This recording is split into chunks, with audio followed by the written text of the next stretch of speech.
Hello, welcome back to the podcast, everybody. Today, I'm really happy to have Robin back. We haven't seen him for a while, so we're going to get Robin's view on things here. Now, just quickly, honestly, there's a lot of his stuff. You're very busy as always, Robin. But I did see you post a little video about Flamingo Land, which I really thought sort of caught a mood more than anything. So, one of the questions I just wanted to put to you, and it was. I'd written it down, and it is basically, um, is Scotland moving towards a more participatory politics or away from at present? And if you want to get into this, it kind of answers itself. So I'll let you go what you think about Flamingo Land and all the rest of the Scottish government's getting on with it at present. Thanks, Robin. Right. So do we have a participatory politics? Are we moving towards a Yeah. more participatory politics Well, or I mean, away from? the question is the wrong question. We haven't had participatory politics in Scotland really for since a couple of years after the independence referendum. Yeah, So one of my feelings, one of my views, one of my theses on this is that it is inherent, and I'm not being offhand just critical for no sake. This is just one of those realities. Political parties and the democratic processes, they are messy and they're difficult. Activists, the lifeblood of a party, are also a pain in the arse. Let's be honest. Everybody's got a strong opinion, everyone wants to do stuff, and they don't always agree. There will never be a political party who wouldn't prefer it if their membership and activist base wouldn't just all shut up and go along with things, right? So that's just the nature. Managers will manage bodies of people, and they will appreciate the least possible friction from the management of a political party. Now, what happened during the independence referendum was unusual because for a whole bunch of reasons, this was no longer the political process. This was a wider societal democratic process. Now, it could only operate with people flooding in, acting with agency, doing their own thing, engaging, getting involved. And I thought it was wonderful and lively and healthy. And I can tell you that that is probably definitely true based on the people who now claim that the independence campaign was a dark spot in Scotland's history. And I look at them and I think, yeah, you're not exactly known for your desire to have a social politics in this country. You quite liked it when the management. So the fact that the people who didn't like referendum at the referendum period and the public involvement in it, I always think that speaks well to the referendum. So we had that period, we had that excitement, we had that energy, and it sought a home after the referendum, and it went towards the SNP. Now, prior to that, we've been seeing a tail off in the participation in politics at least since the 90s. So remember that the whole Blair move, the whole New Labour thing was partly about shifting towards a sort of professionalisation of politics, a deactivisting of politics, and a more of a managerial process. And you can go back and you can actually look at Blair. There was actively discouraging democratic participation between elections. That line about people have got far too much to do to worry about politics. Leave that to us. You go. So you had that whole move has been building up. The professionalization of politics, in the sense that politics isn't something for ordinary people, has been building since at least the 90s, probably back to the 80s. And the Thatcher Revolution. So that's all been happening anyway. And it's been happening apace. And what the referendum process reversed that. And it caused an unusual participatory moment. And a lot of the commentator class were simply caught in the hop by things such as spontaneous public meetings. And that doesn't happen in contemporary political discourse. Now, here's the reality. Post independence referendum, the political managers basically all wanted it to go away again. Or they wanted that gone. So they would revert to the normal type. Now, what they all wanted was to use it as tools. So they were constantly talking about the constitutional debate, for example, basically so that Labour could position against Labour, or Tories could position against SNP and back and forth, but didn't actually want the participation of the people who were activists in 2014. They just wanted their consent. So we've been going backwards in the participation in politics rapidly since 2014. And I look at the numbers at the moment participating in SNP politics, it's quite surprising. So a branch close to me, no, sorry, a constituency close to me. Um, Okay, it's a bit complicated. It used to be three branches separately, which formed a smaller constituency, a large part of a smaller constituency in the past. It's now become one branch. So I was looking at one of the constituent parts of that branch. I came across a minute from an AGM in the 1970s. Now, the AGM of a third, so it's one rural part of a larger, what is now a larger branch, had 80 participants at its AGM. Since then, it has merged with two other branches, and its recent AGM had 12 people at it. Right, so that's to give you a sense of what politics in the 70s looks like and what politics at the moment is looks like. So the first thing to say is that we've never had we, we've we've been on a downward decline in participatory politics for 20, 30, 40 years now. And the referendum was an aberration in that. It was a reversal in that. In terms of democracy, so we've got to remember politics isn't democracy. Politics is part of democracy. But democracy is about so much more than politics. So democracy is about legal protections. It's about media. It's about communication flow. It's about infrastructure. It's about the way that people are able to engage with power, their systems, their debates. It's not just something that happens once every 5 years to elect a government and then it stops. So democracy is not politics. Politics is not democracy. Scotland has always had a problem with participatory democracy.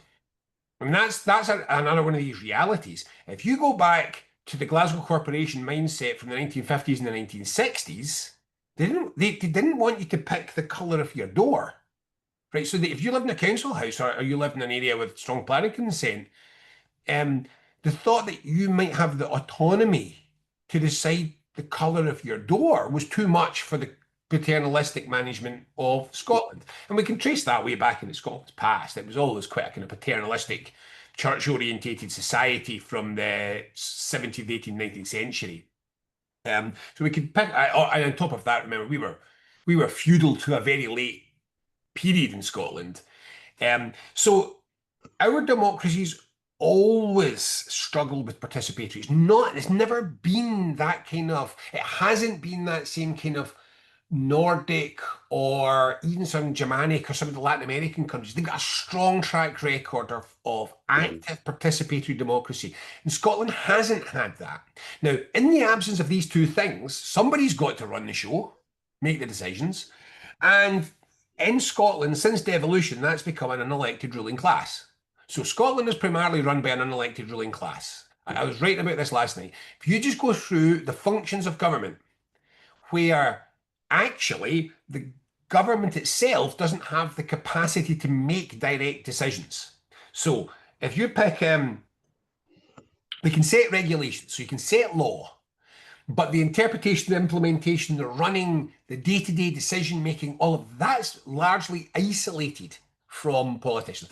Environmental protection, education services, the governance of health boards and health strategy across the country, funding of universities, all of these and so much more, like care services, local governments littered with it. So you've got these ALIOs that run sports centres. Your sports centre isn't run by a democratically elected body. Your sports centre is run by an undemocratic body, which is appointed at arm's length by a democratic elected council. We're seeing more and more all the time just now. So just today, there's a story in the papers about officials without correspondence either with the community or with any elected politician, just mothballed 3 nurseries against its own guidelines. These are decisions that get taken at official level, not at a democratic level, not at elected officer level. So these things are all taking place like this all the time. So that's a long way around to saying, coming back to Flamingo Land. Right, so we've got these unelected quangos that run the public realm. But there's a reason why they're there. And that's because this is the de-democratization of Scotland.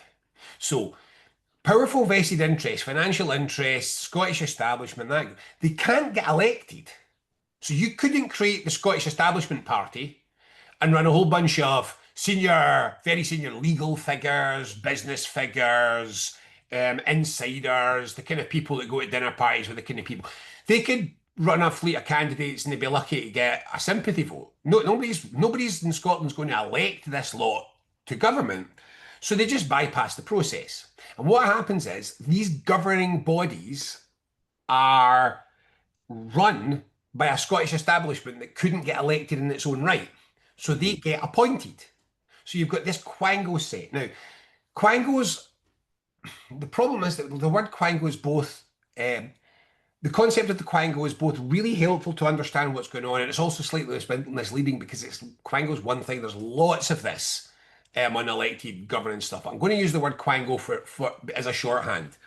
So quangos have boards. These boards are largely dominated by the quango class. And by the quango class, what I mean is you and me have broadly not heard of these people, but they're all on three boards, or they're all on each other's boards. I know there's one guy, Brian Wilson, the former Labour MP, is a newspaper company. He's very good in this, and he actually counted up. I think there's one guy that's in 5 different boards.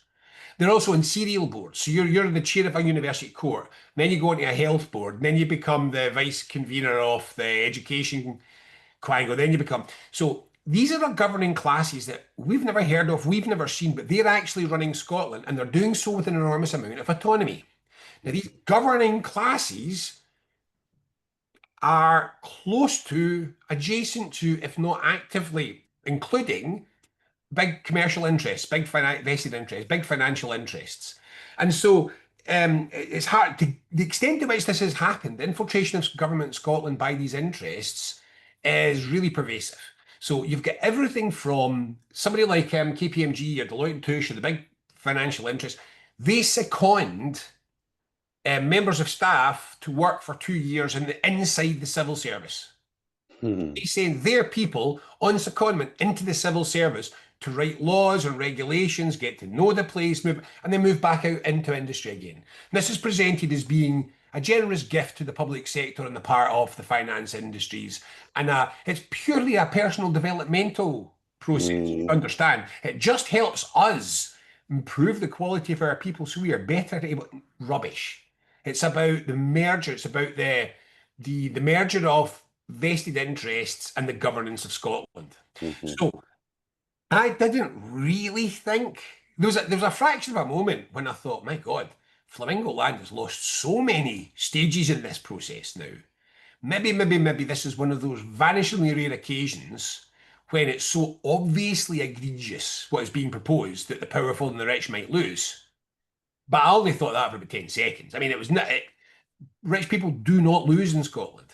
They are delayed. Stuff takes longer than they want it to, but they never lose. I mean, again, I was playing this. When was the last time you can remember a rich person in Scotland who asked for something and they never got it? I suppose, I mean, I guess Judy Murray's not rich enough. She never got her big tennis complex outside Stirling, but she's not that rich. And I pointed out, Tom Wood, I suppose you could argue that, what was it, 15 years ago when Tom Wood wanted to knock down half of Aberdeen and rebuild a big fantasy garden, and you won't maybe remember all of this, but that wasn't at all popular, but he just used money to steamroll it through. And the only reason that didn't happen is because the costs absolutely skyrocketed and he wasn't willing to commit any more of his philanthropical money. So it was suddenly cost the council £100 million. So it fell apart. But basically, rich people in Scotland don't lose. I mean, there's still a lot of people who think, once again, every piece of evidence and just the basis of justice says St Fittick's Park outside Torry in Aberdeen should absolutely not be taken from one of the most deprived communities, the last green space for one of Scotland's most deprived communities, and handed back to oil giants. But it will be. I mean, don't kid yourself on. It will get, here's my prediction, it will officially be rejected 3 times over, and then the Scottish Government will overrule it. So that's how this works. So my frustration in Scotland is that the political process is all but broken down. We have now got, I mean, we've now got the most popular political party in Scotland's at 28%, in its list vote, which is the vote where if you give somebody a choice to vote for anybody else, 72% of the population don't vote for the biggest party. But as I've been trying to hammer with people, I'm a political strategist. These are blunt numbers. Now go and talk to the remaining 28% who are voting for the SNP and find out how much enthusiasm there is. Mm. So I'm talking to people who are voting SNP almost despite themselves. They're really angry, they're upset, they don't believe it, but what are they going to do?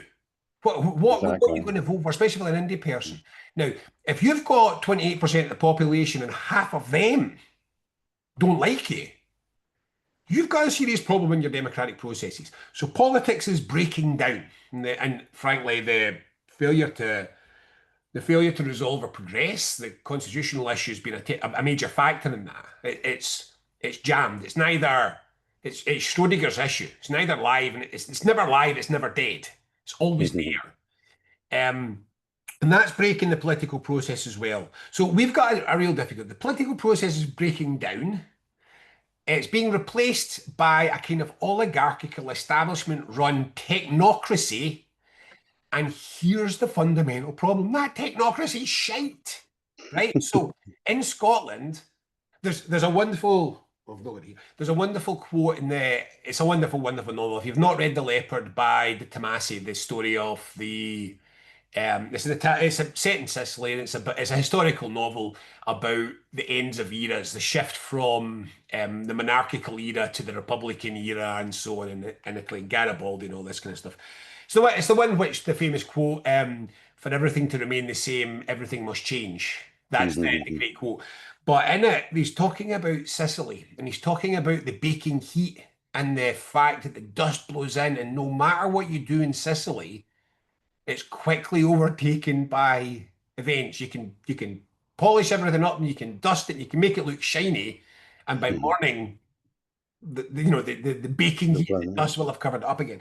And he comes to say that's the only sin in Sicily to try. To try is the only sin. So you can fail, fine, and you cannot do anything. The only thing that is stupid is to believe you can try. That's the only thing you'll be punished for.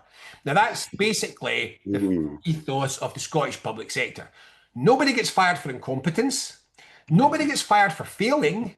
Nobody gets fired for not doing something. But if you try something, if you try to innovate or make a change or challenge the status quo, the vested interests, you will be punished.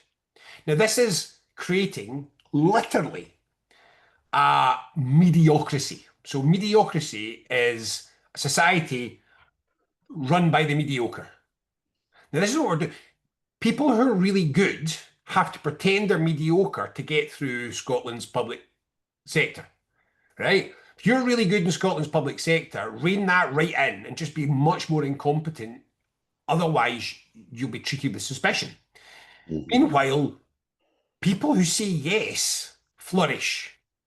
So if you're a yes person, you flourish. So what we've created is not just an oblique establishment ruling class, but with a oblique establishment ruling class which is incentivized to be mediocre.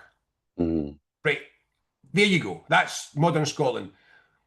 A broken politics in an oligarchical mediocrity. And that is the rather lengthy answer to your initial question. That's why Flamingo Land happens. That's why nothing works. That's why when we sit and we look outwards at Scotland, we're seeing this huffing and puffing by politicians, and it appears to have no effect whatsoever on what actually happens. They can huff and they can puff and they can talk and they can make speeches, but Scotland just trundles on. Yesterday, today like yesterday, tomorrow like today, and it doesn't change. And that's what people are seeing, and people don't understand why this is happening because they think government's running Scotland. And they're wrong, and they're not understanding this difficulty. So we need to somehow rescue politics. and we need to reinvigorate democracy, and we've got to remove this kind of feudal oligarchy which has been running Scotland without I think you're absolutely right. Wherever I go, I think we can all totally agree on that. That is the reason why, the kind of the reason why I asked that question. So can I ask you to sort of look at that in? I mean, we can talk about activists. We can talk about how the S&P went from 140,000 down to 60 or whatever it is. We can talk about, like you said, general politics and how we don't seem to have any agency anymore, through neoliberalism, through taking, getting rid of the government and letting the corporations come in, even the councils, like you said, arm's length doing their bidding and stuff. So how do you see that? I mean, to me, I see a relationship there between when I speak to people, about independence or politics in general. I think that awareness of when a person wants to get involved in politics and they see that it's not participatory at all and the crown goes are set up and everything like you said, and you just feel powerless. I mean, so from a personal level, from an activist point of level, if someone's interested in politics, this is a problem then that is not going to go away, because where's the answer going to come from if that interest in politics is waning because people see no point in it? now. This is really important. The interest in politics, citizens' interest in politics is not waning. It's politics' interest in citizens that's waned. Yeah. People care about politics. Whether it's tiny little things like, can they get parked? Are there potholes? Does the bus Mhm. pick their kids up to go to school or not? So the basic operation of society. But this is the irony: is this period when we've had political disempowerment, de-alignment, is also a period in which we've probably in some ways got stronger individual, personal, political, moral values than we have in years. So Okay, good point. people's, you stop and you think about it. People have really thought about what they think, what they mean, what they feel, what their values are, what they align with. It's not all helpful. It's not all good, but it's good that that is something that we think about. What am I? What are we? So we're in this sort of vague existential turmoil in Western society when the old philosophies aren't really helping very much. Mhm. The new philosophies aren't really working. In fact, what I suspect is actually happening here is that we gave up meaning for consumption. So the 60s, the 70s, the 80s, even to the 90s, there was a kind of search for human meaning, and then we just replaced that with the search for greater consumption. Consumption, buying shit, isn't going to give you a sense of meaning. And what I think is probably happening is we're probably reverting back to look for meaning in our lives, look Mhm. for a purpose. What am I? I mean, one of the things is there's only a very small number of things that you find in every society that we know of in the world, and one of them is some form of philosophical querying of what am I, who am I, and how should I live? Mhm. Don't ask questions, buy stuff isn't an answer to that. So we've got that question. People are always interested in politics. It's the other way around. It's politics that isn't interested in people. Uh, Mhm. what's the effect of this? But so, Robin, I mean, but isn't this the point, though, isn't it? I mean, even say under the Scots law and philosophically speaking, and it's the people who should the elected representatives and stuff are meant to be, well, representing us. So we have that real disconnect now. So, like you said, even though politics is not interested in the individual, would I be right in what's your analysis of when I see the individual, like you said, and you're correct.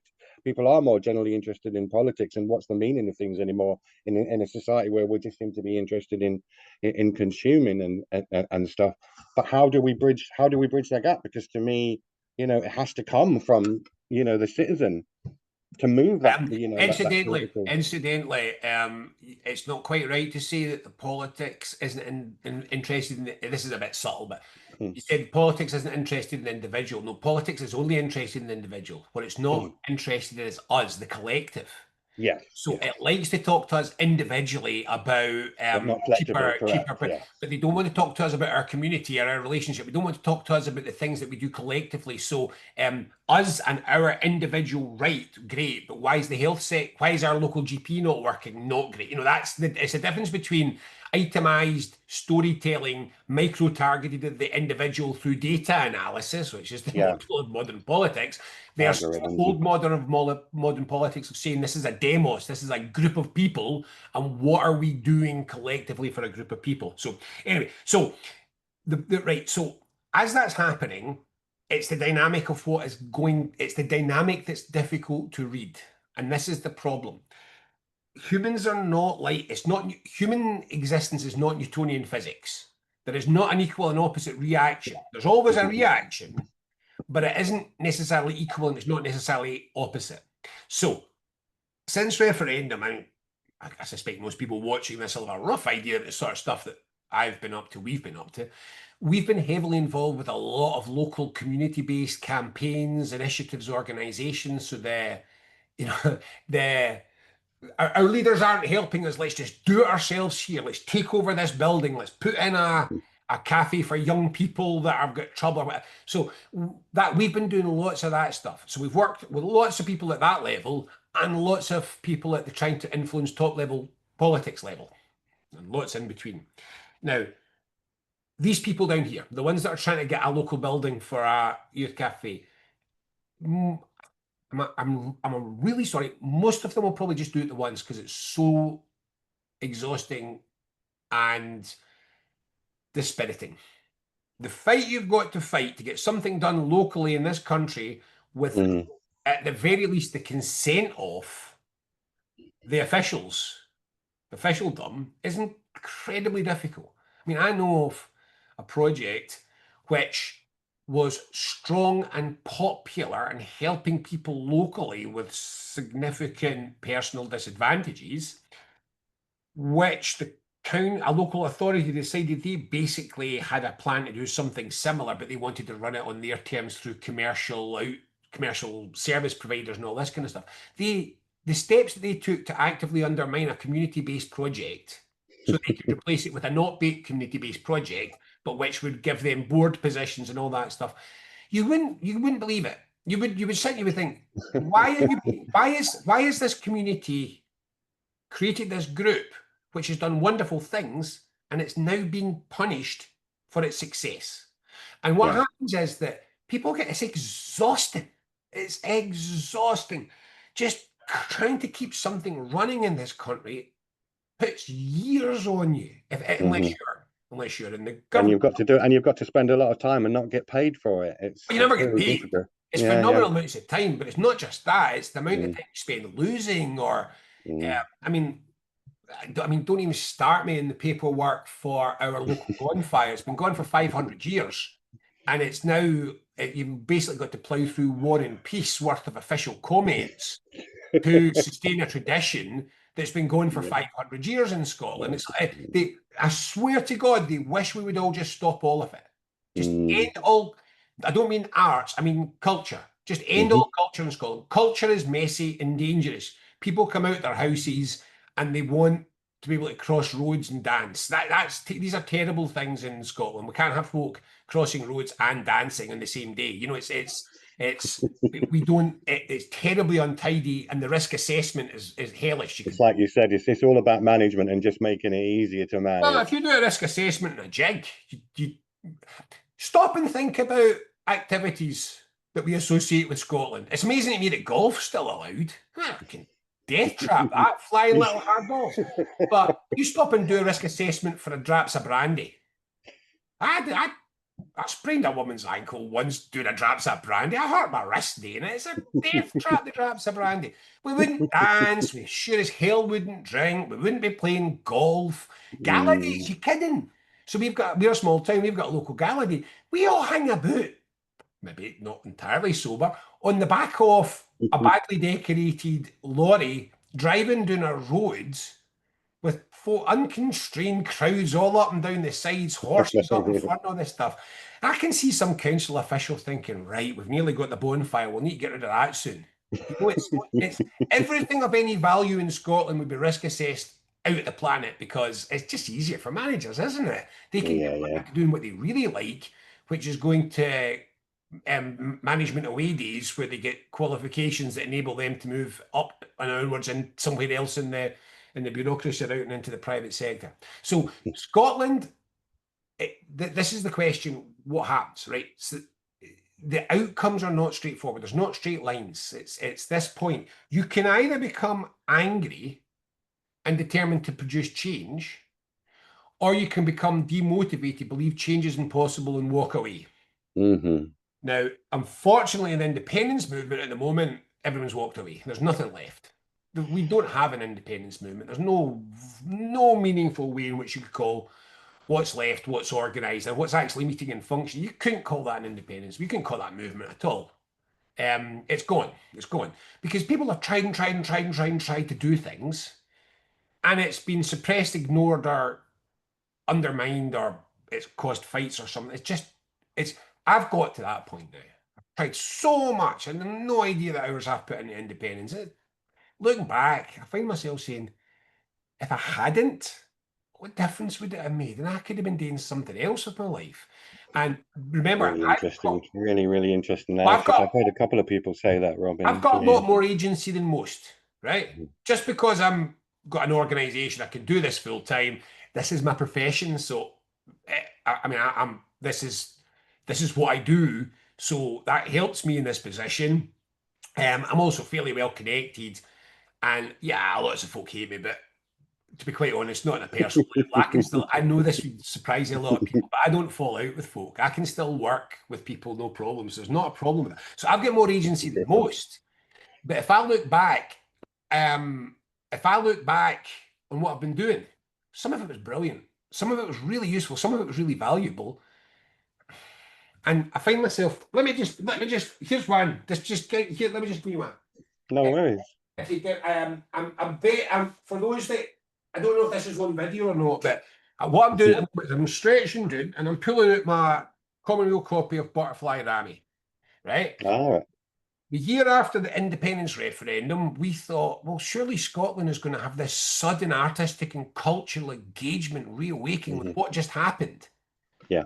And it didn't. I mean, it didn't. Scottish culture just walked completely away from 2014. So what we did was we ran a 25-date show at the Edinburgh Festival, a political cabaret, and it was themed around the idea of what just happened.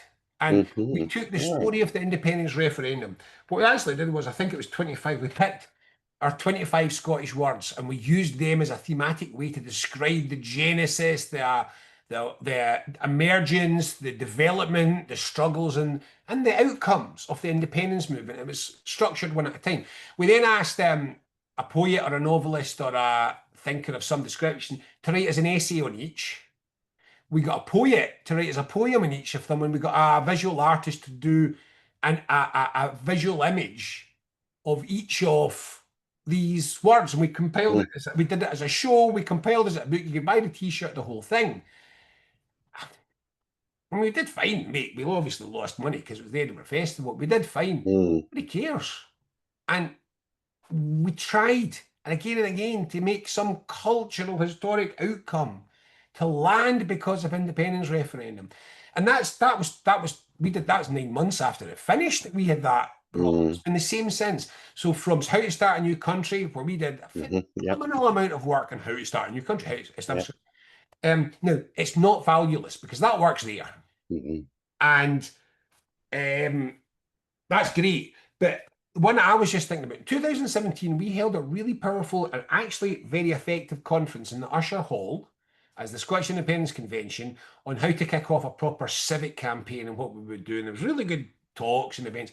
Now, just this is political activism and politics. Whatever happens on the surface, it's always more painful underneath. It's just as everything. That was a hard work to organise. There was some tensions over bits and pieces of it as usual when you're building something with a big coalition and arguments, and it all went really well. But it was exhausting. But for about 3 months of my life, I was working crazy hours just to get that going, get everything working. And I look back and I say, if it hadn't happened, what difference? And then I could have had those 3 months to myself. So the question of agency is really important, and it works two ways. So I feel it. I look about. In fact, I'll be absolutely honest with you, Eddie. I was chatting to someone about this the other day, and I was saying, you see, but I'm a bit fucked because I've been so busy with politics. I never developed hobbies. So it's not like I don't play golf. I mean, what am I going to do? I do music for fun. So I play Oh, music, good. record music, and I Oh, played good. I it. didn't know that. Oh, that's my thing. I studied music at university. I wanted to be Oh, I a didn't even know that, Robin. What do you play? What instrument do you play? I don't boxer's hands, but my thing was theory and composition. I wanted to be, Oh, right. Okay. I would have liked to be a classical music composer, but I just wasn't Oh, good. wow. What I discovered was Right. I went to university. I didn't come from a classical music family. I just discovered Stravinsky late on, and this thrill of the excitement of 21st century movement got me buzzed. So I thought, you know what, I want to do this, and I can't play, so it's not the Royal Conservatoire. I need to go to the a composition school, and I got there and discovered I was mediocre.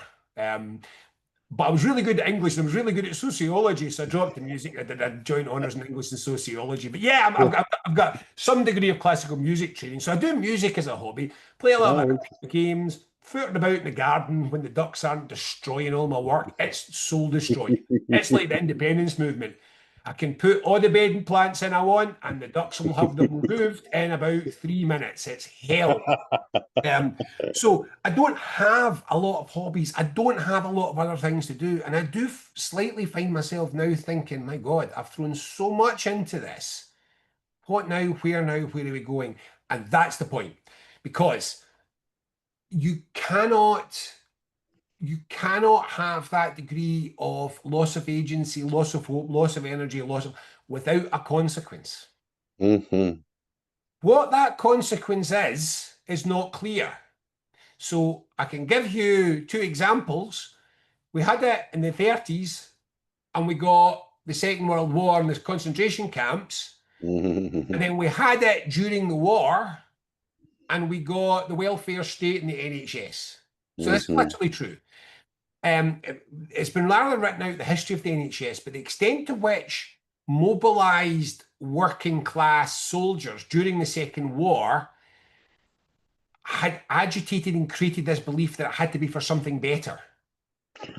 Right? Yeah. That was a big factor in post-war politics that often gets written out. We talk about Mm. all of this as if it just came from the top, but it didn't.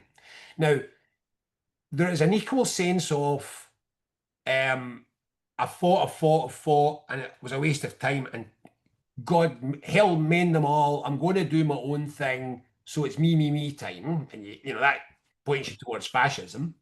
But you're equally saying you can get equally sense of it had to mean something. All this had to mean something. It couldn't have been for nothing. We can't have done all this for nothing, surely, which points you in another direction. So my conversations just now are pretty well even split between people in despair who just want to switch off and go away and are disconsolate, and angry people who are fed up and are now really focused on picking something which blows this whole situation up and does that thing. What I would say is to the ruling classes and probably also to the SNP, they better hope that people don't work out quite what that thing is. Because if nobody works out quite what that thing is, I think it could chuck Scotland and Scottish politics upside down overnight. Wow, that's really interesting. Honestly, I won't get into a philosophical discussion about all you say there, Robin, because it really is endlessly fascinating. I should probably get on to. I just wanted to ask your opinions on last weekend's SSRG meeting. Did you get to catch up with any of that? What's your views on This is the Salvo's endeavours and Yeah, well, I follow obviously I follow everything that goes on in the movement. mm, I didn't catch too much of the SSRG conference. There's two things about this. First of all, one of the consequences of all this crap is I basically switched my phone off at Friday night, 7 o'clock on a Friday night, and it doesn't go back on to Sunday afternoon or something like this. I try to skip. I'll check the newspapers, but not the Scottish newspaper. I try to stay away from Scottish news for 2 days. So no, I didn't follow it last weekend. I didn't see it then. I'm very friendly with both the Salvo and the SSRG people. I've got a fundamental difference of opinion in where the next steps are. I've never believed that you can litigate your way or historicize your way to independence. It's always it's a real-time democratic process on every occasion, and I'll just say it till I'm blue in the face. We'll never be independent in 51%. Never be independent at 51%. If you're going to take big steps, big breaks, big moves like that, from where we are now, at the time that we are, you need public consent. Public consent's got to be clear. We need more support. End of story. And if there's something that fucks me off about the bloody independence movement more than anyone else, is we've not actually tried to gain that support. We've never run a campaign. We've never put together. We've never done anything, and we expect people to come to us, right? When you say we, Robin, I mean, are you talking about the whole of Scotland, including the political parties? I'm talking about everyone on the pro-independence side, right? So Hmm. there's no point differentiating it all. There's so much crossover, and of Hmm. course the SN, I mainly mean the SNP. They've got all the power, but collectively between us, the SNP didn't provide us the leadership, and the Hmm. rest of us abdicated leadership to the SNP. And then when a lot of people realised the SNP was going to give that leadership, we didn't take it back. So it's not just one person to blame; it's all of us. When you've got a movement like this. Um, if we failed, it's all of us. Not all of us equally, but it's all of us. So we've failed. We've not done that. The thing that I'm going to write this up soon. Or maybe do something for the National at some point because I just don't think people understand. We have no movement, so we have no doing arm. But it's much, much, much more fundamental than that. Oh, and everybody knows we've got no political leadership. So Hmm. we've got no movement, we've got no political leadership. But there's a much bigger problem, and I just don't think people understand this. We've got no political project. What is independence? Is it still the Growth Commission? Because we can't sell that, right? So if it's the Growth Commission, which it is, I mean, people, I laugh, and folks say, "Oh, we've moved on from the Growth Commission." I say, "Look, no, you haven't. It remains your official party policy. If you're on a Hmm. referendum tomorrow, it's the Growth Commission. You've never changed anything. You know you made the mistake, SNP activists, by consenting to this even as much as you did.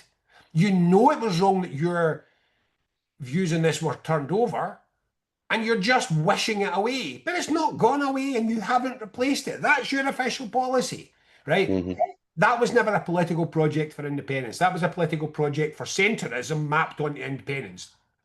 We don't have a what is independence for?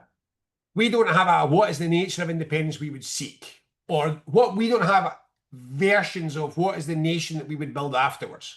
So if you look at our political project, it's just we wouldn't have cut winter fuel payments. So let me get Hmm. this straight. Independence is precisely what 2019.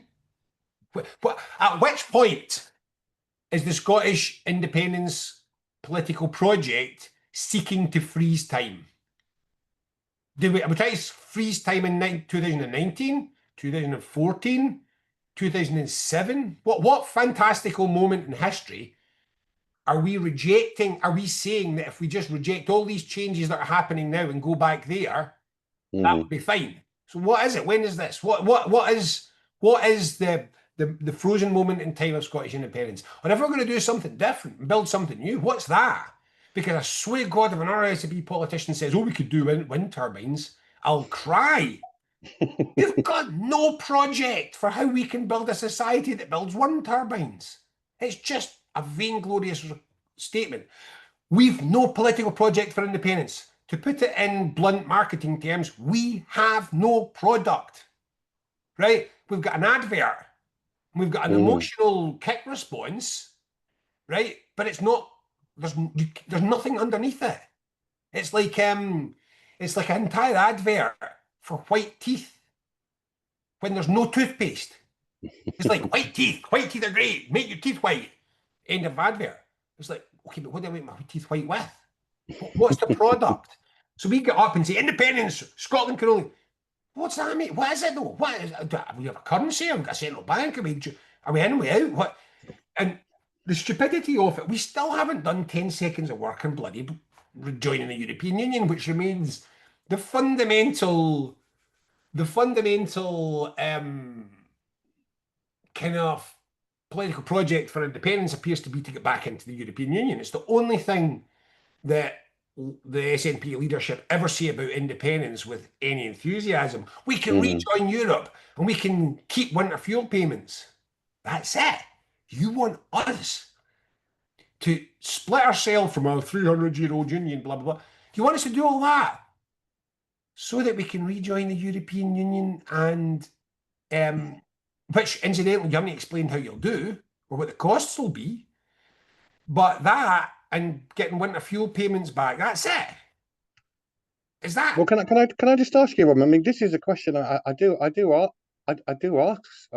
some folk, and some people just say to me, "Yeah, no, we don't need to worry about visions and stuff because that's where it all breaks down. We just need to work on how to get independence." But I mean, but I do can think to I myself, well, how do can I you just get put something people to straight to you? yeah, well, how do you get people If to get if interested? somebody's saying that with the best will in the world, they haven't got a clue what they're talking about.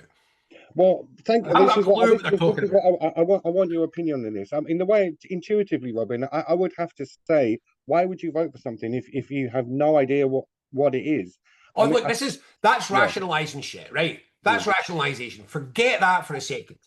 Let me take it back. Let's just strip away what people think they know. So this is remember that none of these people have got like literally 10 seconds of professional experience of doing this in any field anywhere.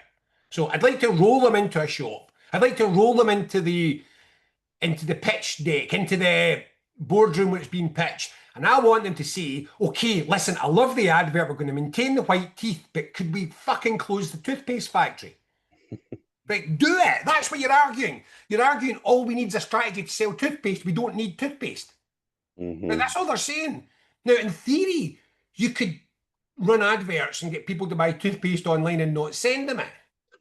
But it doesn't work. Nobody does this, right? I'm really serious.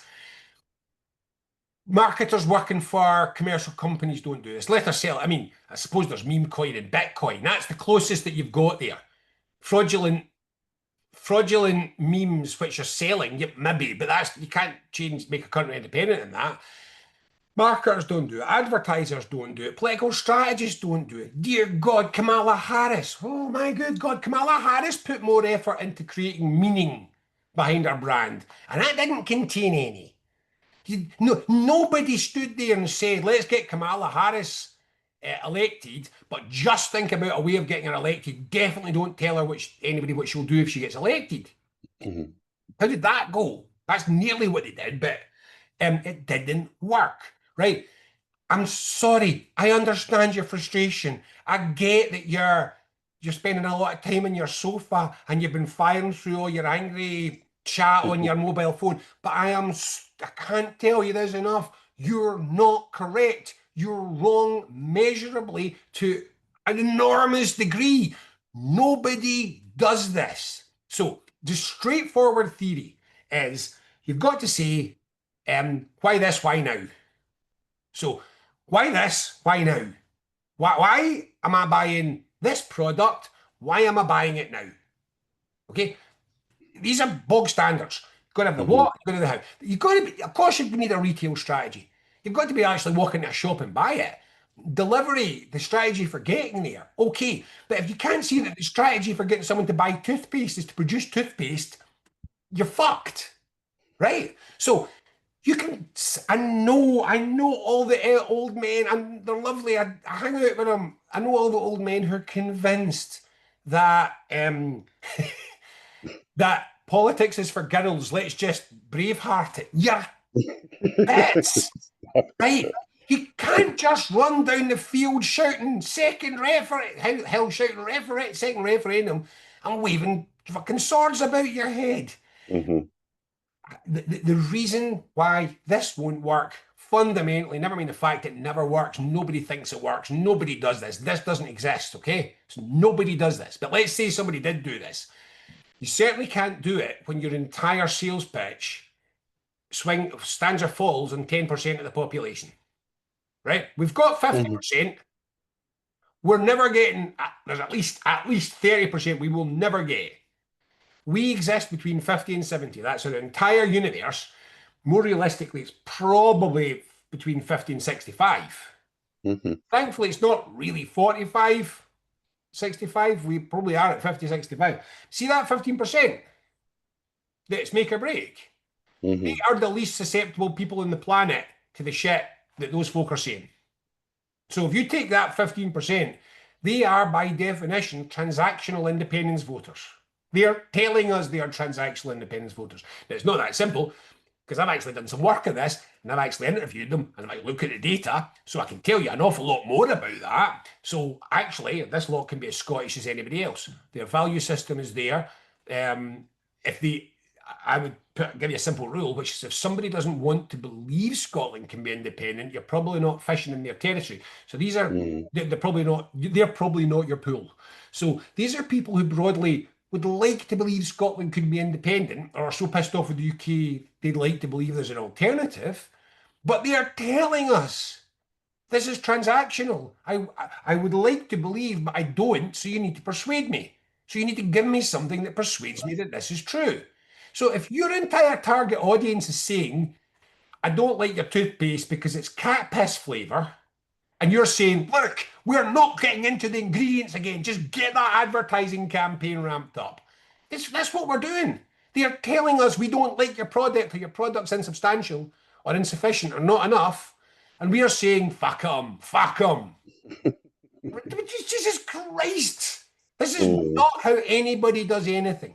Now, what's really sad about this is nobody. But if you're trying to keep the status quo, I suppose that is exactly what you would do, wouldn't you? If you was There's managing. lots of ways to, there's so many more ways to keep the status quo than there are to change it. Do nothing's quite a helpful way. Also, go and do something completely else and let that not work, and then you're back to the status.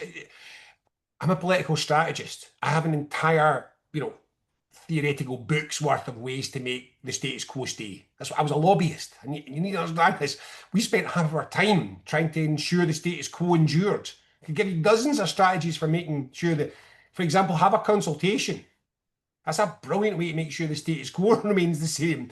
Do an economic impact assessment on the status quo and just say I could give you dozens of strategies for the status quo. I can't give you a single strategy for change which involves focusing on the process and not the meaning and the content of the change, right? No strategy does that. The problem with this, the thing that's so sad about this is literally, I mean, I'm not trying to be unfair to people who are hearing this. I understand your frustration. I get it, and you're very excited. And you and everybody that you know is desperate for the last push right now. But it's not about you. And the problem is that outside this little bubble inside the independence movement, I mean, really, nobody takes this seriously. This chat, it's only serious. It's only granted any degree of seriousness inside pro-independence forums. Take it outside of pro-independence forum to the most sympathetic, cleverest person you possibly can, and they just shrug and say it's clearly wrong. This is a delusion sustained by a group of us. You cannot win a major change in national direction without indicating where you're going. And saying we'll tell you later is nuts. Looney Tune. Hi, buy this ticket. How much is it? 300 quid. What's it for? Tell you later. You give me the money? Of course you're not giving the fucking money. What if it's Adele? I mean, that's great for some. I mean, I don't want to go and see that. I'm not paying 300 quid for this. I need to know what I'm buying a ticket for. End of story. And we'll tell you later, or, oh, it's just like all the other independent countries. What? Like, what are we talking? Iraq? Syria? Bangladesh? What do you mean just like all the other independent countries? What independent country are we going to be like? So I'm sorry to keep going over this, and I mean this with all the best will in the world. I feel what you're saying, but you're not right if you think that you don't have to have a political project to deliver independence. You need a political project. You can have three. You can have three political projects. You can have a left, right, centre independence movement. You can have an environmentalist independent movement or a nativist independent vision. But there's two things that you need. You need some kind of vision and you need some kind of explanation of the logistics. Yeah, well, I mean, I agree with you, Robin. This is what I'm getting at. Like I said, I understand some people, they might say, well, everybody, you could have 65% of the population wanting independence and stuff, and people might have visions or there might be a collective vision or whatever. But if there's nothing in place that can actually bring about independence, then it doesn't matter anyway. There is, But like you said, We've got Robin, I something mean, in place.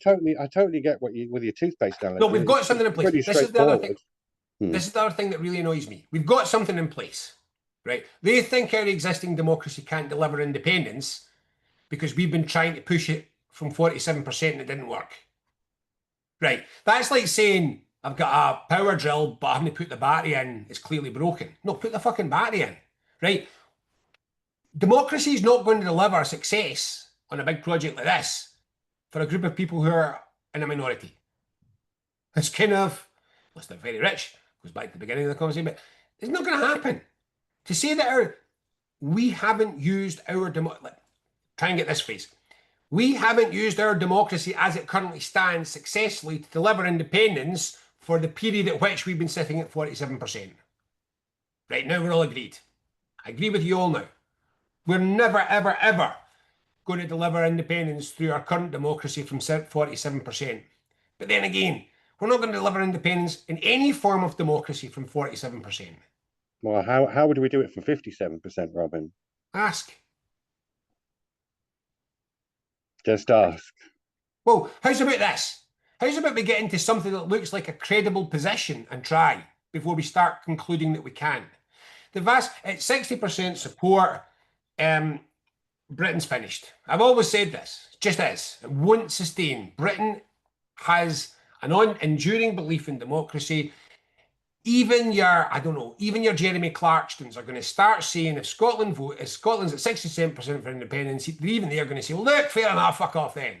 But where do you get this 60% figure from? We're talking about polls and stuff. Because I've done the data. That's yeah, what. Because Robin, I'm just playing devil's advocate here. Some people will look at, if somebody mentions, we're 60% in the polls, a lot of people are just saying, that's just polls. They'll be just fixed ones. So we do something to prove it. I've set this all out. This is what I'm trying to tell people. I am not spoon feeding you pudding till you get your main course finished. Right? I've explained how to do this. But y'all want to talk about pudding. Permanently talking about pudding. We've not done the work. We don't have a political project. We can't answer anybody's questions. We've been hammering this stupid process route now for a decade. It hasn't worked. So every weird thing is, the process people, the people who think it's process, not content. It's always content and process. Always content and process. Never one without the other. The people who are hammering this processing. The irony is they won. They won. They were calling to keep content out of the independence campaign, and they won. Look at the independence bank campaign. It's content free. We don't have any content. You won. So how come it's not doing what you said it would? Because you were wrong. You've got to fight the fight. It's a street fight. You've got to fight for every vote. You've got to work up the numbers. We haven't put a case to the public since 2014. We just stand up and fake it every so often at a general election when they say every time we're going to put it front and centre. Never do. But even if they do put it front and centre, there's no, what are they selling? What is it that they're offering? It's not credible, it's not feasible. And then we go straight back to talking about process again. It is contemptuous. I'm going to keep saying this. You said, where did I get the 60% from? Because we've done the polling work, which strongly suggests that there's 60% of the people of Scotland would comfortably support independent if we could reassure them about their concerns and their questions. Right? That's what they're telling us. Right? That's what they're telling us. So why do we know better? So we know what to do, like you said. We know that there's 60% out there. So where do you see any progress coming in trying to even starting to attain that 60%? Where does this movement need to go fundamentally? Where does it need to go to be able to start breaching these figures? This is where I get a bit dull. Sorry, it's boring. Don't worry about it, right? What I'm trying to say, but don't worry about it is this isn't new. I'm not inventing this. I can't begin to tell you how much this gets done. Every advertising campaign that was ever run, every marketing campaign, every lobbying campaign, every fundraising campaign, every political strategy, all of it, internal branding strategies, all of it It works via a series of techniques. These are all processes where you're building a case, the purpose of which is to make somebody do something they otherwise wouldn't have done. Buy Hmm. my toothpaste, not that toothpaste. Start putting shaking vac in your carpet. I pick that one because it's an example of a campaign that took a need we never had, filled it with a product we never needed, and and everybody in Britain bought it. Everybody was shaking and vacuuming. Now, nobody does it anymore because it was a stupid idea. But what they did was they created a campaign momentum in which they created a false need, a false belief, a false hope. They had a strong product. Your carpet smelled fresh. So they had a. So I'll just put that off. Well-known indie activist on the phone to complain at me. So, right. So what they did was they took a product that didn't exist and which you didn't need. They created an idea for it. The idea of cleanness and freshness and the ease with which it was happening. Remember, you're hoovering anyway, so it makes it super easy, and you get this lovely house. And then they ran a campaign, which was, well, it depends how you look at it. I'm sure most of you will be thinking, but that campaign was awful. That campaign was genius. Anyone It of my worked well, it generation, anyone of my generation can whistle. I'm not going to do it because it'll be stuck in my head all day. But shake and vac, anyone of my generation can You now. put the freshness back. 40 years later, you can quote it, but you can whistle it and you can sing it. Fucking Yeah, that's genius, true. Like a right? song. So they got a substandard product, but they did a very good job of creating an artificial demand for it and an extremely good job of running a campaign to put their product in the center of your mind. Okay? Hmm. I don't care what it is. Don't care what it is. I've done it with political campaigns. I've observed it done with baked beans. Right? It's the same process. Every single time you have to create a need, you have to create an emotional response which brings people to the need, either because they want it or because they're afraid of it. So you're Hmm. either afraid of, you know, you either want the sports car so that everyone thinks you've got everybody thinks that you're incredibly successful, or you're afraid, or you buy deodorant because you're afraid of being smelly. So they create that they play emotionally on this need that they've manufactured or identified. They create a product which fills the need, and then they create a messaging strategy which links the emotion to the Hmm. perceived need to the product in a way that triggers memory associations. That's it, roughly, very loosely. That's what everybody does. We haven't done any of these steps. No, no. We haven't done any of these steps. We haven't created an emotional. We haven't. We haven't really come up with a particularly strong or persuasive argument as to what independence is solving. Hmm.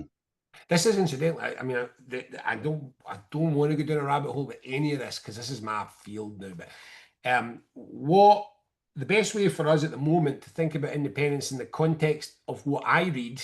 So what I mean, I'm talking about.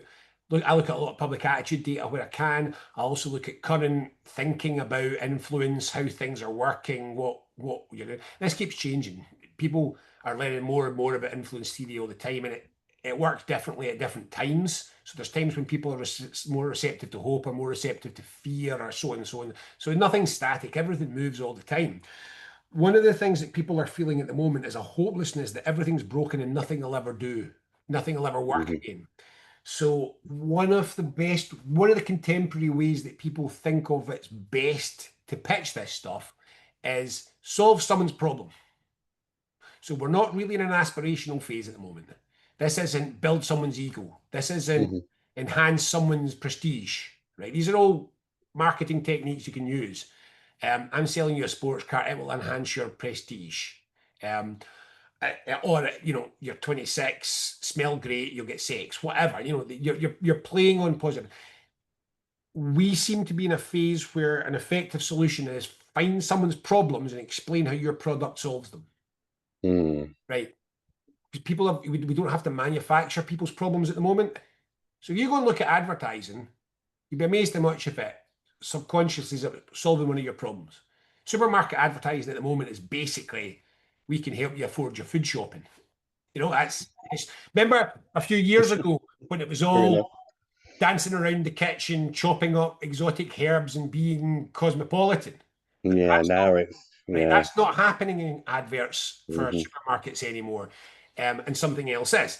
So there's worlds of theory and all this stuff. And what I'm trying to suggest is this is not my expert area. I don't do this live all the time anymore. It's my professional area, but I'm running a think tank.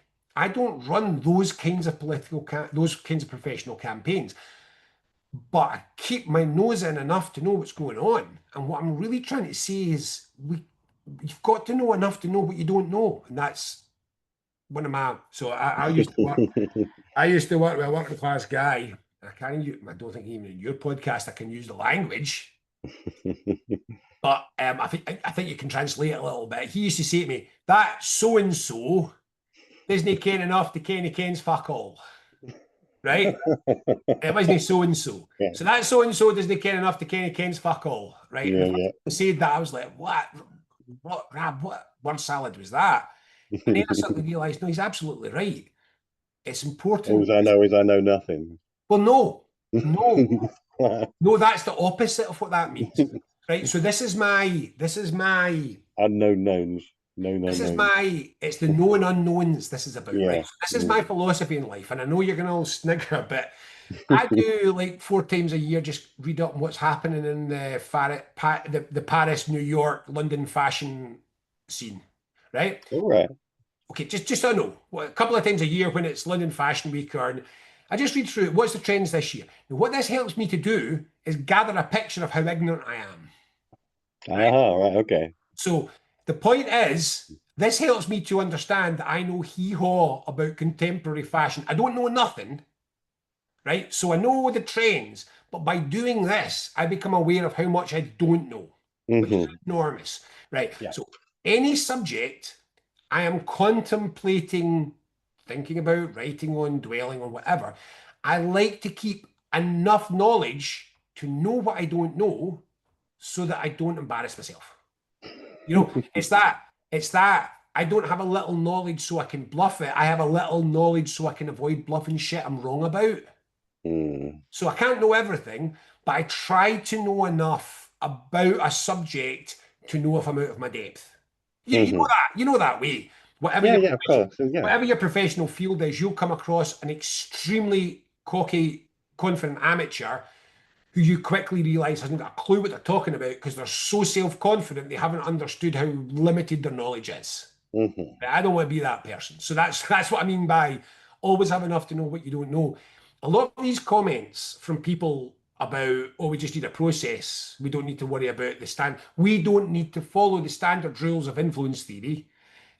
I would encourage you, you don't, if you're saying that, you're not aware of enough to be aware of the knowledge you don't have. So I Hmm. say this again. I'm not inventing a single thing here. 1,000 times a day, 1,000 organizations, businesses in the world, this is what they do. Hmm. They wake up in the morning, they create demand for their product, identifying demand for their product, shape an emotional response to that demand, do a linguistic and a visual frame up of it, come up with ways to reach people with the message and to get that message to stick with people, and they repeat. And that's political lobbying too. You can see it just now. Go and look at what's happening with nuclear power. Scotland has, of all the nations on the planet, Scotland's got the least need for nuclear power. None. Hmm. But the nuclear power industry is lobbying like hell in Scotland with repetitive false messages which imply need. Hmm. More than that, what they're largely doing is, and this is appalling, that the nuclear industry is using environmental rhetoric to subvert the environmental movement. Hmm. Right? So they talk about net zero, but they're using net zero to decry environmentalist Luddites. So what they're doing is they're creating an emotional response among targeting primarily Hmm. anti-woke people to create an anti-woke and commercially orientated people to create a framework of messaging and emotional response which opens up the door to the Hmm. possibility of Scotland licensing nuclear power. Now, if I was able to fight this and I don't have time, I would do it the other way around, which is why are we taking the contamination risk for England's electricity? Hmm. The only reason Scotland would do nuclear is to feed England. Yes, exactly. Yes. Just by the way, if anyone's listening and they're thinking, Hmm. but Robin, nuclear is not a base load, right? So nuclear is not. People often say, yeah, but what about when the wind doesn't blow? You've misunderstood. Nuclear power has to run at full power all the time. You can't switch it up and down. Hmm. So when they're talking about balancing, that's what they call it in the grid, balancing renewables. You can't do that with nuclear power. Nuclear power's Hmm. got to run hot all the time. If you start Hmm. to turn it down, if you try to run it at less than its full power, it gets really difficult to stop it from overheating. Right? So nuclear power runs full bung the whole time. It's a terrible balancing. It's terrible for Hmm. balancing. So nuclear power has no need. We have no need for nuclear power to balance our renewables. We need energy storage and hydrogen and batteries to balance our renewables. Its only purpose is to send it down south, right? Hmm. So I'd love to have time and money to frame an anti-nuclear campaign. It's on nuclear power in Scotland. It's really easy, but I don't. They've got money. I don't, and I know what emotional response I'd be shooting for. And mine's is stronger than theirs Hmm. because theirs is a bit woolly and mine's is actually quite direct. So I would find it quite easy to run a campaign against that. But I'd also want to do the other thing that the Scottish independence movement does, which is see this influence world. They all do audience research. I mean, like sometimes obsessively. If you're going to try and sell, if you want to sell hats to redheads, talk to redheads to find out what kind of hats they like. That's simple. You know, you don't randomly create a product without an awareness of what the market for that product feels like, is hoping for, might want, might use. Hmm. And we don't do that. Or worse, we do the stupidest thing, which is, I know, but I've got my Uncle Jim. He's a soft no. And he told me, oh, well, that's that then. If Uncle Jim said it, you know all the soft no's in Scotland's opinion then. No, you do this stuff scientifically in an organized manner. Now, you asked the question, how do we get this going? How do we break this? That's the problem at the moment. That's the fundamental difficulty with all of this, is there is no we anymore. We, I mean, the SIC can't find much to do. And when we do, it doesn't work. The Independence Forum has run that convention, but it was a good day. But it was what, about 100 people at it. That's not a massive turnout for us from that's good currently. Nobody gets Hmm. hurt Yeah. and stuff. But that's not really good in our terms. And I think interesting as it was, exciting and buzzy as it was, I think people came away with this sense of, okay, but what now? Hmm. Talked about all these things, tax and land reform, and all these issues. And we've been talking about those for a decade and nothing happens. So Yeah. the first thing to say is there's no us. There's just lots of me's. That's where we've got to in the independence movement. Lots and lots of me's and the SNP. And that's not Hmm. a movement. So you asked what now? And the simple answer is I would just rebuild this from scratch. And I'll also strongly posit the argument that no two campaigns are ever the same. And the movement that we had wasn't fit to fight the next fight anyway. I would just build a I would just build a single professional campaign organization, find a way to get people in and democratize it, and run a really effective campaign. It'd be a hell of a lot. The next phase of the independence movement would sadly look an awful lot more like an advertising executive than a gala day. Hmm. 2014 was a gala day. Brilliant. But those you need very specific sets of occasion, very specific sets of circumstances to generate that kind of public participation, And if you're trying to sustain things when you don't have that hook, Hmm. you need folk paid to keep it going. And you need to take that more that more cynical approach. It's a more cynical approach, but it's the one that would work best just now. So what would I do? I would just give it all up. I would find the cash. I would find some way. Big problem is authority. Hmm. Who has got the authority to establish such an entity?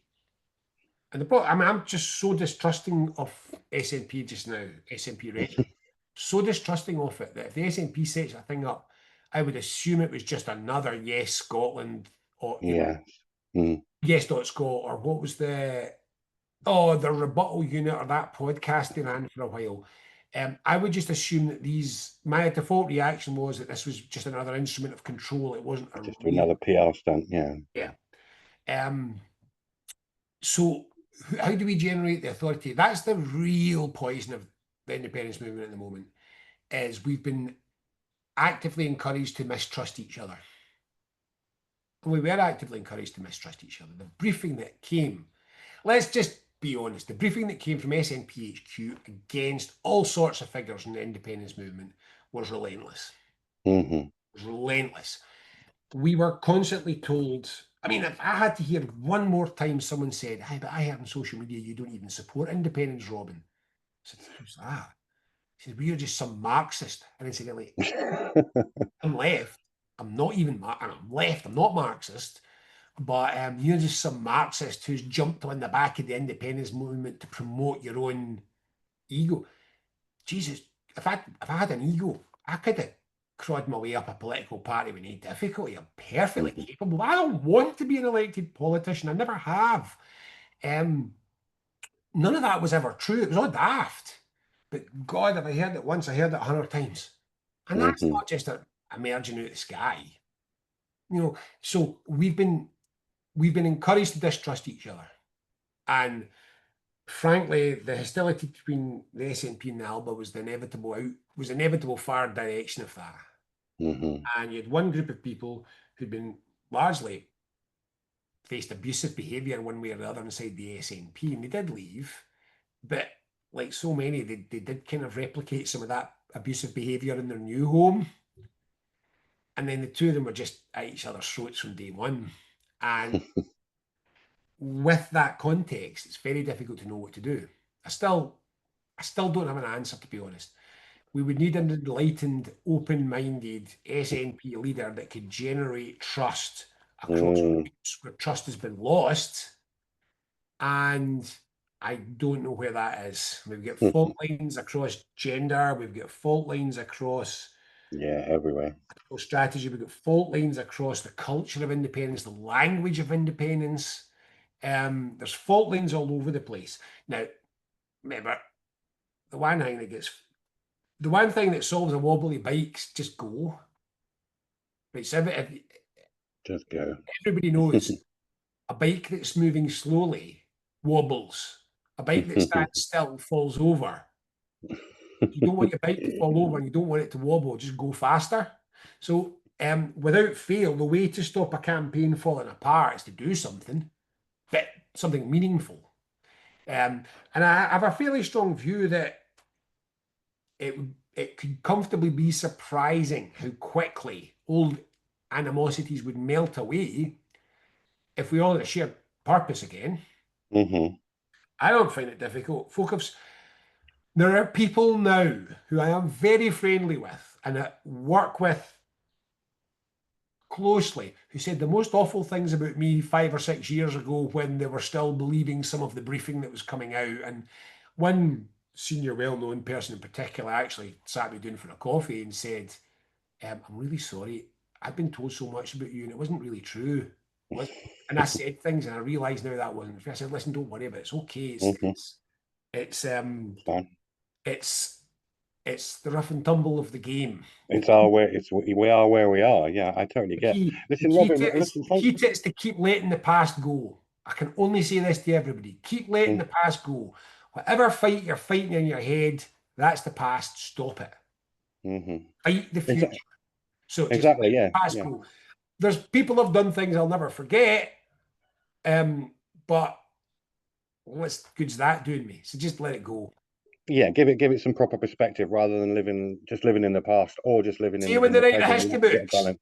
when they write the history books, Gene Ferguson's boxing match with Bob Fraser around the corner there when they were both heavily disagreeing on whether it was the right shade of blue for a saltire.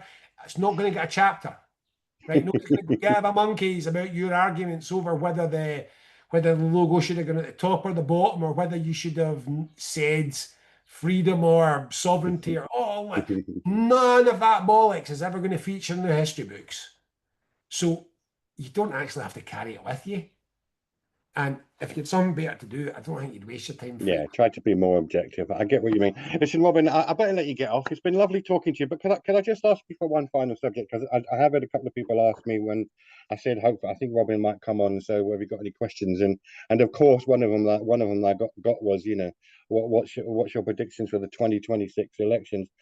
Now, I remember seeing you before. I think it was with Alex Salmond. It was a few months ago. I remember, but I remember you was talking about Humza Yusuf and stuff, and you was predicting, what the next year is going to be like with Humza, and I think you said something about there's certain things in politics that you can sort of quite figure out that are baked in. So although you can't predict precisely, you can have a rough, a reasonably good prediction for the future. So just right now, how do you see the 2026 elections? What's your brief sort of understanding or your brief That incidentally, analysis? that incidentally was the last time I spoke to Alex, and died shortly after that. But Ah, right. so the sometimes stuff's baked in, sometimes it's not. Right. So sometimes you've done things. So for example, the second that they cut the council tax, that froze the council tax, there was a series of that kicked in place a series of reactions, outcomes that was predestined. Hmm. That was a straight path. The slight problem at the moment is two things. First of all, the there's too much volatility to be absolutely confident what's going to happen. Hmm. Second of all, we are in slim margins to a degree we've not seen in a very long time. And three, we've more or less across the board extracted any action, substance, or meaning from from political governance. So, I mean, Scottish Labour is just trying desperately to find some way to not repeat things Starmer says without actively rejecting them. So they're just wishing, oh God, oh God, oh God, I wish nothing was happening. John Swinney's whole strategy when he got back in was do nothing, because if you do nothing, nothing can go wrong. So there's not that much that's baked in at the moment. With Humza, there was a whole bunch of trigger events. There was branch forms. Hmm. There's a whole bunch of trigger events that were going to unfold. Yeah. Here's the situation at the moment. Um, the SNP is getting remarkable results from remarkably low numbers. I mean, it's only Hmm. a handful of percentage. If you take the list vote, it's only a handful of percentage points higher than it was in the UK election. But our electoral system, even the Scottish electoral system, flips if you cross over a threshold just to no more. But where's the threshold? But that's the other thing we no longer know. You could tell where the threshold was when you had larger, solid political party voting blocks, and you knew from past experience how they were roughly going to break down around the country. But we've got data, but limited data on where's reforms voters going to come from, where in the country are they going to switch, what's the profile of who's going to switch. So we know that working class communities are pissed off, are more likely to flip. But so are a lot of pissed off male middle class people, and they're often so we've got both angry Daily Record readers and prejudiced sort of Daily Mailish type readers in Scotland. Both of them are going to go in that direction, and they're not clustered in one constituency. We don't know how that vote's going to play out. We don't know what's going to happen. One of the things I just keep pointing out to everybody that thinks the turbulence in Scottish politics is over. Hmm. Branch Farm's trial's coming soon. It's going to be an ugly shit show, and people in the SNP are going to be damaged by it. I often thought it was quite funny. I looked at the newspapers, and everybody was saying the SNP breathes a sigh of relief because branch form charges not extended. now everyone can move on. And I'm saying, hold on a minute here. You've just said it's all over because it's only the chief executive that's been charged with embezzlement, not the leader. Mm. Are you hearing yourself? The chief executive of a political party being arrested and charged and tried for embezzlement is a giant issue. And God knows what's going to come out from that. You've got this is going to fall into the sky.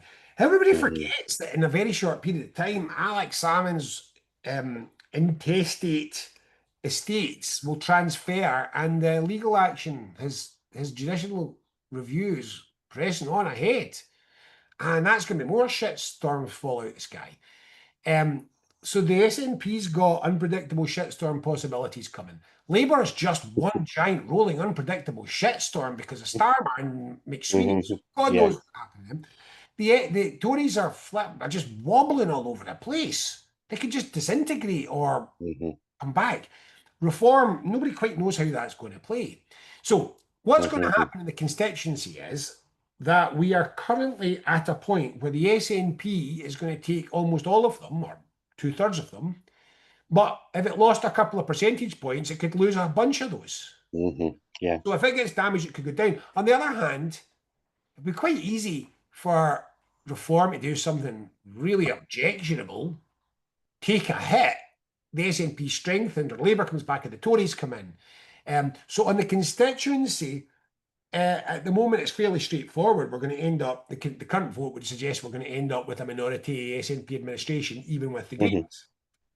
But that's because the list is a bloodbath. So the list's a bloodbath this time round. Labour's almost wholly reliant on the list for seats. So are the Tories, so is Reform, so are the Greens. So would be Alba. I don't think Alba's got a chance. And there are other electoral circumstances, maybe, but I'm looking, and normally the threshold of getting elected is, say, about 5% on the list. If you get 5%, 6% on the list, you've got a good chance of getting a rep in. I see. Looks Yeah. like it could be 8 or 9% this time round because everyone's fighting for the same votes. So the Green list vote could go up and they could lose seats because of Yeah. Yeah. the competition on the list. So Mhm. I keep trying to say Reform's voter, if you think about it, Reform's votes got seats are coming from somewhere.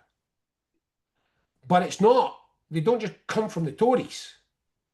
They come from mathematics, which is about a collapsing Tory vote and a split vote across, a much more evenly split vote across indie parties, with the SNP probably Yeah. overwhelmingly taking the constituency, so not getting list votes, but perhaps taking list votes anyway, which would be probably in most parts of Scotland end up therefore being wasted. Now, what that does is ups the impact of reform votes, but it ups the impact of Green votes as well, ups the impact of everybody's votes. So if you're voting SNP in an area where they've taken all the constituency, basically all that does is reduce the voting toll, the voting roll, effectively, because your votes will all just disappear. And what that means is the remaining parties are fighting over a share of a smaller voting base, Mhm. which means whatever differentials you get between those parties will be exaggerated by however many people. So if half of the list, well, no, it can be half, but if a big proportion of the list go, then what vote SNP and they just get wiped out in the first round. What you're finding is that the gaps between the Greens and the Reform are amplified Yeah. because After they've been the groups divided. get smaller, so it's just shrinking and stretching all the gaps. So you could easily end up with a situation where the Greens lose a lot of seats, or you could end up with a situation where the Greens gain loads of seats. Mm-hmm. Reform could sweep the board or stutter. The only two groups I think I could predict at the moment is that the Tories and Labour are really going to be down in their arse. Yeah. But again, Labour can't be this bad next year, can they? I mean, yes is the answer, but Yeah. Labour surely learned something. I mean, Oh, yeah. they're U-turning in both Israel and winter fuel payments as we speak, so minor, but Mm. still. So, I mean, Labour presumably can't get worse. The SNP could comfortably get worse. Yeah. I'm not sure the SNP will get, sorry, Labour will get particularly better, but if they can remove some of the targets off their back. So what I'm saying is, I mean, I've never It's come an across. interesting analysis, Robin, because if I understand you correctly, like you said, it's finely balanced, and we could have outcomes, with political implications that are very very meaningful on balancing on such a small amount. Oh no, I mean it's there's so much. So there's so much instability baked in this, not just in the vote, Hmm. but in what comes afterwards. Yeah. And there's a minority administration with the SNP where it cannot gain a vote with the Greens. So um, the first Hmm. people are really bad with this. Get what actually happened. Sturgeon's first administration, 2016, she was in a minority. So they lost their overall majority, even with the Greens. And if you go back and you have a look at what happened during that minority period, the same thing to a degree happened in Salmon. They passed most of their, I mean, this is funny to think Yeah, about. the legislation when they were minority government. Yeah. I bet the Mm. vast majority of those votes were passed in coalition with the Tories. Mm. This is Yeah. the funny. This is the thing nobody remembers. I did a quick, as a while ago, but I did a quick analysis of as many votes as I could find in the first period, the first term administration. How many of them were effectively Labour and the SNP and the Tories in one lobby? We don't have lobbies, but voting yes, and all the others. The answer is that there were basically 3, 4 coalitions on the economy and a whole bunch of other areas. It was an SNP Tory coalition. It wasn't a left wing economic agenda that Sturgeon was running. Hmm. On independence, it was SNP Greens. There was a small number of everybody's consensual, and there was what you would call liberal consensus votes, which was SNP, Labour, Greens, and Lib Dems. So there was these 4 coalitions running. An Indie one, which almost never voted. I think there was only about 1 or 2 votes which drew the Indie coalition only. There was the Liberal coalition, gay marriage sorts type things, and that pulled in everybody apart from the Tories. Hmm. And then you got a few everybody agrees kind of coalitions everyone voted for. But that was what happened the first time round. The problem is it's really difficult to put those coalitions together in the kind of parliament that we might have. The Tories are so Mm. I don't think anyone can do anything with the reform.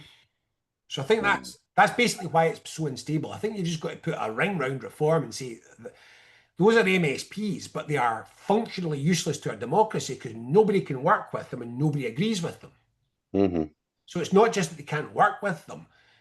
Even the Tories are only reluctantly going that far in their direction. So reform is isolated, but the effect that that has across the parliament is that once again there are fewer votes. So if you think about reform as being the think about reform as being the abolition of of seats in the Scottish Parliament. So if they get 20 votes, just subtract 20 from the total number of seats in the Scottish Parliament, and and then you've got to make the coalition. Mm. So rather than making a coalition of 127, you're making it out of 129, you're making it out of 109. You've got 20. So you've got harder work to build a coalition among a group of smaller partners who are less dominant.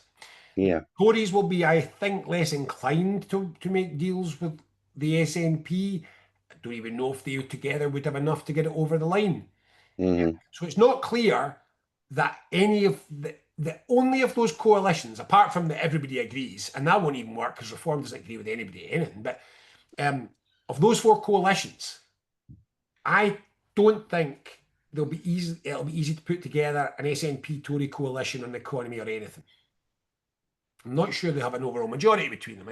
We don't really know, but I think it'll be difficult. I think it'll be difficult to put together an SNP Labour coalition on a subject by subject. I don't mean standing coalition, I mean vote by vote. I think it'll be difficult to put that together because it's not really in the interests of either of them to help the other. I think Labour would be more inclined to abstain and let legislation pass a lot of the time. Um, I don't think the SNP Greens are going to have a majority by the looks of things, so they can't form a coalition that's going to pass things.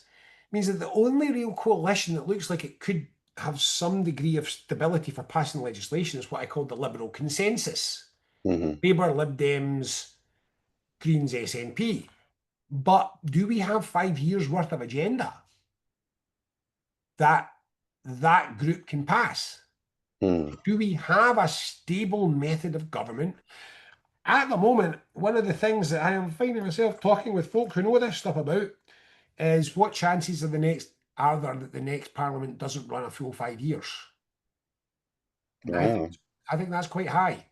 I think the possibility of an inability to pass a budget after 2 or 3 years, or the calling of an election because it's so disruptive, or things are such a mess, and because reform's causing so much difficulty, Mm.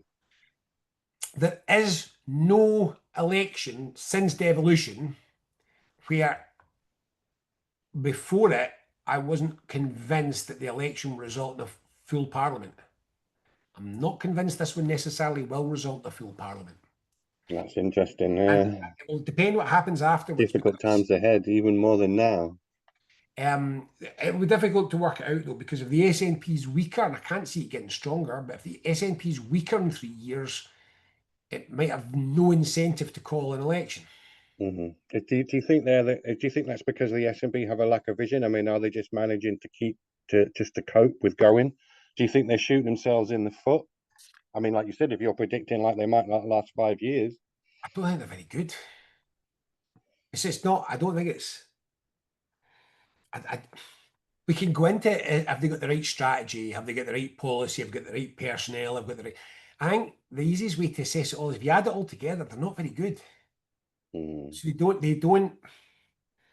don't put together coherent policy. They don't put together coherent narratives. Um, Yeah, they don't put together. I don't get a narrative at all. Yeah, I mean, totally I'm agree. still struggling. Are they pro this Brexit deal or not? Because Mm. they just respond. So they're, yeah, great Erasmus. No, not efficient. Well, what is it you want? You want everything with no compromise by just saying no to whatever you don't like and hooray to everything you do like. That's just utter rando. That's Yeah, not a strategy. That's just yes, no, yeah, oh yes, no. That's just shouting yes when you agree with someone, no when you don't. That's not a political strategy. And the thing that I just think that it's going to kill them is they've got Stephen Noon back in. Lovely chap. yeah. I don't rate him as a strategist. They've got Stephen Noon back in. And as I've said before, Stephen Noon's only got one political strategy, which is just let's wait and see. Every political strategy that Stephen Noon's ever run is maybe 15 years from now it'll be possible to do something. Yeah. What I don't think people get, what I don't think people understand is he's now the SNP strategist. It's not a secret. He's written this in public multiple times. So what I don't think the Indie Movement's hearing is we read the National where John's shouting independence will be front and centre. Go and have a look at the briefings that have been going to other newspapers. Mm. They're being briefed that the SNP is softening the independence movement Yeah. up for a long haul, a 10, 15 year. Um, the SNP is about to give up on independence for the next decade, not narratively, but in all strategic reality. And it doesn't have something to fill that space with. Do you think so? What do you think about the SMP's base then? Will they be able to sustain that in the future? I mean, are they looking at this and going, "It's okay, we can give up the hardcore independent supporters, and we'll still manage to, form a minority government at least." What base? What base? There's about 400 folk go to conference now who are not paid to. Yeah. So yeah, no, no. Just what I mean is their electorate. Their electorate. I can't tell you what it is, but one of the most consequential branches in Scotland recently met 5 people, one of whom was in the throes of a mental health difficulty, another 2 of whom were paid to be there. I can name you a constituency, a big and significant constituency where it took 140 something people to elect the MSP. Oh wow, yeah, yeah. I mean, that's I've not, the numbers, even worse than I thought, Robin. the numbers that were participating, I calculated up that I reckon you'd be lucky if there were 5,000 people across Scotland actively engaged with that candidate selection process for the SNP. I think that's very generous. I think it's more like 2 or 3,000 people across the country. And of those, from the Mm. constituencies I've spoken to, about 80% of them have never been to a meeting, didn't attend anything, but clicked the button. Yeah, of course. It Yeah. was just an email coming around. So I thought there was one constituency where they were Hmm. where a group of people that were talking to me was trying to unseat the sitting MSP. And the outcome of all was every process, whether they had hustings or whatever, came out a majority to unseat, to replace. Um, but name recognition appears to have meant that 100, in this case, I think it was 160 something people just clicked the button with the name they recognised, and that was that. Overruled everybody who's been active in the constituency for the last 4 years. Now, Yeah. Yeah. that's. I mean, I don't care what's on that. Well, I mean that to me is just the norm. I mean, I left the party 8, 9 years ago because it got so bad, and from what I can hear from people I know still in it, it's got worse. It's I got mean, worse. you're just describing to me there. I mean, participation, and even if there is any The participation, it's shocker for me completely is that ignored. the It shocker really for is me is that that bad. the shocker for me is that people are still leaving. Right, that's the thing that spooks me. I still bump into people that say, so for example, I've spoken to about 2 or 3 people just by chance, I'm not been looking for them, just by chance, who've said a group of us, our last shot was to try and replace our rubbish MSP. Hmm. And we basically get turned over by silent members we've never met. Yeah. Yeah. That we're off. There's nothing left we can do in the party. Hmm. I'm like, Christ, if you've stuck it out to now and you're still leaving now, um, what's the actual party membership looking like at this stage? So I don't know. Now, it's not just about SNP bad, having a dig at the SNP or any of this stuff. I keep coming back to the point. I want to come back and finish. In fact, I'll just finish on the point I made earlier on. Um, it's never just someone else's fault. We between us let this happen. Yes. Not just the SNP, All of us. all of us. We have allowed this movement to fragment. We have spent far too much energy on our feuds and our fights. Frankly, we've enjoyed our feuds and our fights far too much. They have distracted us from the pain of inconsequentialness because nobody's talking about independence in the outside world. Right? None of my pals are political. I go out for beers with them. It's not a topic of conversation. They all support Yeah. independence. Doesn't come up. Nobody talks about independence. Not a live issue for the Agreed.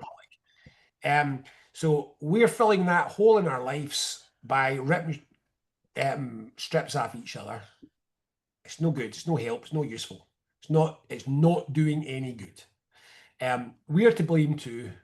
The whole thing is a real god awful mess. Mm. That said, I am just going to finish finally with it's always darkest before the dawn. It's really easy to see afterwards how these dark times led to progress. And I've read a couple of books about the history of the big social change movements. Hmm. And the one I always, when I'm trying to cheer people up, the one I always point out is, you know that Rosa Parks didn't sit in the white man's seat in the bus because they were winning. Rosa Parks sat in the white man's seat in the bus because they were losing. They'd had a big burst of civil rights movement, and it had, like all movements, it started to get into it lost momentum. It hit a wall. Mm.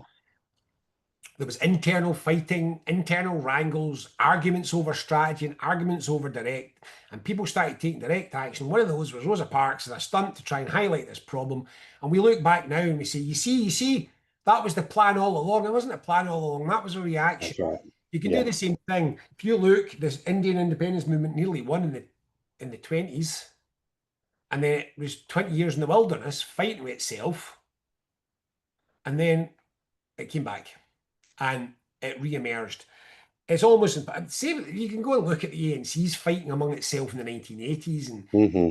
all these social movements. When a social movement loses momentum, it fights with itself, and Hmm. when it can regain movement, the guns are put away and people unite quite quickly again.